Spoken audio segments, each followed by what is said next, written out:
चला आज बघूया ज्यांना पान शेपची डिझाईन सिल्क थ्रेडनं बनवता येत नाही तर त्यांच्यासाठी आज हा स्पेशल व्हिडिओ मी घेऊन आली आहे।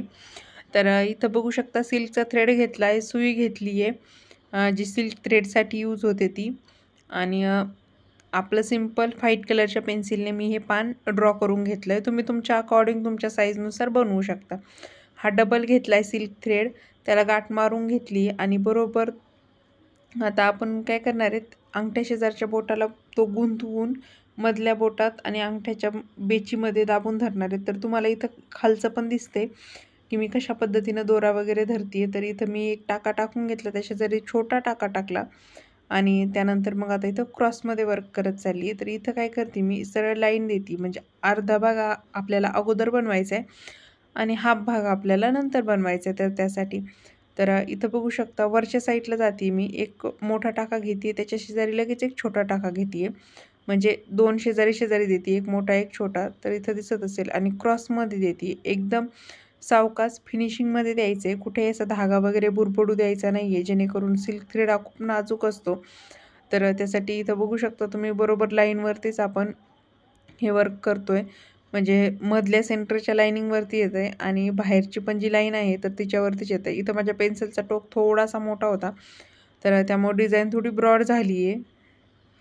तर त्यामुळे तुम्हाला ते तसं दिसत असेल बाहेरच्या साईडला, आणि बरोबर खाली पण मी 2 स्टिच घेते आहे, एक मोठा घेते आहे आणि त्याच्यानंतर लगेच एक त्याच्या शेजारी छोटा घेते आहे। आता इथं गाठ मारून देते आणि आता ही हाफ जी साईड राहिली ना तर तिथं आपण वर्क करून घेणार आहे। तर इथं बघू शकता परत आपण ह्या साईडला जसं सेम केलं होतं ना, तर व्हिडिओमध्ये दिसत असेल तुम्हाला, सेम ह्या पण साईडला मी सेम करते, काहीच वेगळं करायचं नाही आहे। दोन्ही पण साईड आपल्या सारख्या दिसल्या पाहिजे असं, आणि हे सिल्क थ्रेडचा खूप जणीला प्रॉब्लेम येतो, तर त्यामुळे मी हा व्हिडिओ बनवला आहे। तुम्हाला व्हिडिओ कसा वाटला मला कमेंट करून नक्कीच सांगा। तर इथं बघू शकता बरोबर सेंटरवरती घेतलेलं आहे आपण, मध्ये पण जास्त गॅप सुटलेला नाही आहे आपला, आणि दोन्ही साईडची डिझाईन पण एकदम सुंदर दिसते आहे।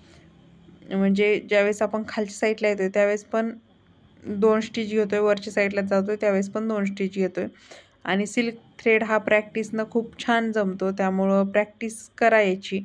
आणि मी सिल्क थ्रेडचे अजून असेच व्हिडिओज टाकणार आहे की फुलं पानं कसे बनवायचे। तुम्हाला जर सिल्क थ्रेडचा प्रॉब्लेम असेल तर मला म्हणजे आपले व्हिडिओ बघा, आणि त्यानंतर इथं मी शुगर बीट्स टाकते आहे, तर ह्या सिल्क थ्रेडमध्येच टाकून दिलीत मी, कारण की इथं काय थोडेसे टाकायचे होते मला, फक्त तुम्हाला दाखवायपुरते, मग त्यामुळे मी ह्याच सुईने टाकून दिली ह्या धाग्यासोबतच। तुम्हाला जास्त ब्लाऊजवरती बनवायचं असेल तुम्ही स्पेशल थ्रेडने पण टाकू शकता। तर तुम्हाला आजचा व्हिडिओ कसा वाटला मला कमेंट करून नक्की सांगा, याचा लुक कसा वाटला, आणि ही डिझाईन कोणाकोणाला अवघड वाटते ते पण कमेंट करून सांगा।